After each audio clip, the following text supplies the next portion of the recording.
Breaking news! Eagles fans, buckle up because the latest updates coming out of the locker room are on fire. The season hasn't even started yet, and we already have plenty to talk about. The Philadelphia Eagles are making big moves and tough decisions that could shape the entire year ahead. And let me tell you, this might be the push we've been waiting for to get our team back on the road to the Super Bowl. But before we dive into all the details, do me a favor, hit that like button right now. But only if you believe this team has what it takes to fight for the top of the NFL. I know I sure do. And if you believe it too, drop a comment. Go Birds. We're going to the Super Bowl. Now, without wasting any more time, let's get straight to it. The Eagles front office wasted no time shaking things up. Just a day after pulling off 3 trades, the organization made another wave of roster decisions with cut-down day looming. By Tuesday at 4 p.m. Eastern, every NFL team has to trim from 90 players to the final 53, and Philadelphia made its intentions clear by parting ways with 14 names. That list included quarterbacks Dorian Thompson-Robinson and Kyle McCord. Thompson-Robinson never looked comfortable in camp, and McCord, despite his size and arm talent, simply didn't do enough to convince the staff he could be trusted as the backup if Tanner McKee's finger injury lingers. The trade for Sam Howell made McCord's exit inevitable, though the team still hopes to sneak him onto the practice squad. Among the other notable cuts was safety Lewis Cine, once a first-rounder but never able to stand out in Philadelphia. He managed an interception in the preseason finale before suffering another injury that sealed his fate. Offensive guard Kenyon Green was also let go, a stinging reminder of the disappointing return for C.J. Gardner. Johnson Green was a former top 15 draft pick, but his lack of development means the Eagles now have nothing to show for that controversial trade. Tight ends E.J. Jenkins and Nick Muse also didn't survive the cut, leaving Dallas Goedert, Grant Calcaterra, and likely Kylan Granson to hold down the room. In the backfield, rookies Keelan Robinson and Montrell Johnson were among those released. Robinson flashed speed and return ability, but the depth chart at running back is simply too crowded. Johnson, meanwhile, showed toughness and physicality that caught the eyes of some fans, but with A.J. Dillon still in the mix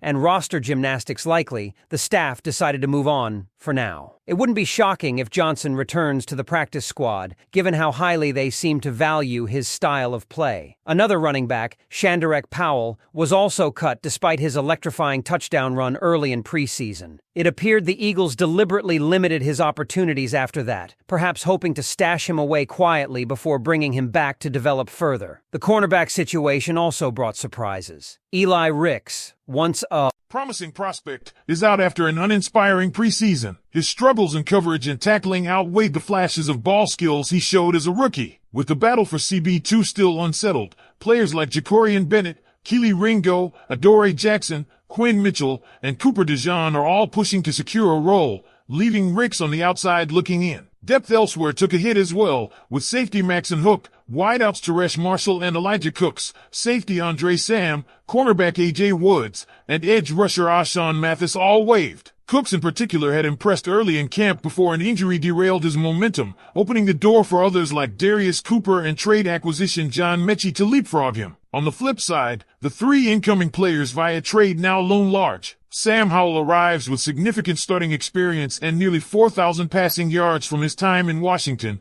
giving the Eagles insurance at quarterback. He's not viewed as more talented than Tanner McKee long-term, but with McKee sidelined, Howell is a much safer option than what the team would have had in McCord. Fred Johnson also joins as a swing tackle, and his track record is encouraging. The Eagles went 5-1 in games he started last season, and he more than held his own against top-tier rushers like Trey Hendrickson. He provides immediate depth at one of the game's most important positions. That brings us to the bigger picture. Offensively, continuity is the theme. 10 of 11 starters from the Super Bowl winning lineup return, with the lone change at right guard where Tyler Steen steps in for Mike Becton. The strategy has been about fortifying depth rather than replacing starters, and the additions of Howell and Johnson reflect that. Defensively, it's a different story. The unit must replace more than 4,000 snaps from last season while operating as one of the youngest and least expensive groups in the league. Fortunately, Vic Fangio and his staff remain intact, providing much-needed stability on that side of the ball as the roster churns. All of these moves set the stage for the September 4th opener at Lincoln Financial Field against the Cowboys. The front office has made its choices, balancing the need for immediate depth with long-term development. Some cuts stung, some were expected,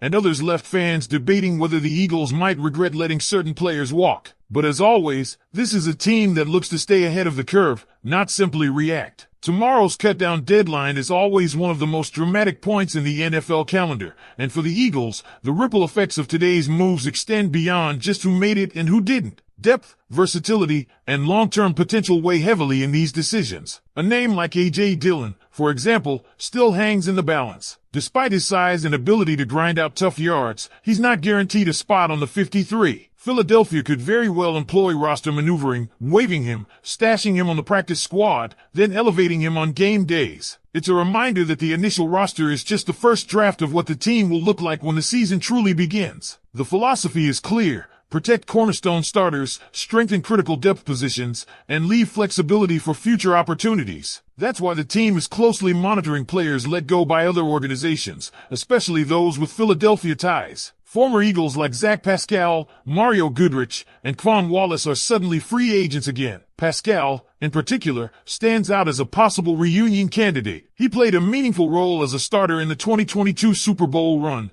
brings strong blocking skills from the receiver spot, and has an established connection with the coaching staff. With Johnny Wilson gone, his blocking ability could once again be an asset, making him an attractive option for the practice squad with potential call-ups on game day. Another angle to consider is the impact of injuries on roster shaping. Tanner McKee's broken finger forced the front office to act at quarterback, and Sam Howell became the safety net. His journey has been unconventional, moving from Washington to Minnesota, to Seattle, and now to Philadelphia in a short span, but his experience is invaluable. Unlike McCord or Thompson Robinson, Howell has weathered the pressure of regular season starts. Should McKee not be ready, the coaching staff can sleep a little easier knowing Howell can step in. That level of security might not have been possible without this trade. Fred Johnson's addition also reflects just how seriously the Eagles take offensive line depth. Last season proved how much a capable swing tackle can impact a team. Johnson not only filled in admirably but was part of a lineup that won 5 of 6 starts with him in action. He's faced premier edge rushers and handled them,